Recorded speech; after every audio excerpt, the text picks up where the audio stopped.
வணக்கம். இன்னைக்கு ஒரு தத்துவம். அதான் பாருங்க,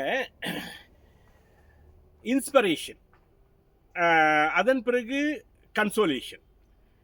self inspiration or self motivation and self consolation.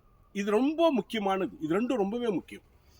இப்போ ஒரு மனுஷனுக்கு ஒரு இன்ஸ்பிரேஷன் இல்லைன்னா அவன் லைஃப்ல டெவலப்பே ஆக முடியாது. அவன் cannot progress in his life if he doesn't have inspiration or motivation.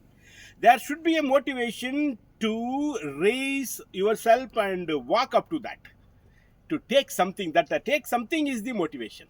இங்கிருந்து அது வரைக்கும் நடந்து போகணும், அதை செய்யணும், இதை செஞ்சாதாங்க உங்களுக்கு கிடைக்கும் அப்படின்ற ஒரு நிலைமை தான் வந்து மோட்டிவேஷன். அதுக்கு வந்து செல்ஃபாகவே மோட்டிவேட் பண்ணிக்கணுங்க. நீங்கள் உங்களை யாரும் வந்து மோட்டிவேட் பண்ண மாட்டாங்க. அதே போல் ஒரு சில வருத்தங்கள், ஒரு சில பிரச்சனை இருக்குதுன்னா அதை நீங்கள் தாங்க சால்வ் பண்ணணும். அதுக்கு பேர் தாங்க கன்சோலேஷன். ஏமாற்றங்களாக இருக்கலாம், ஃபெயிலியராக இருக்கலாம், அதை you have to control, means console your self.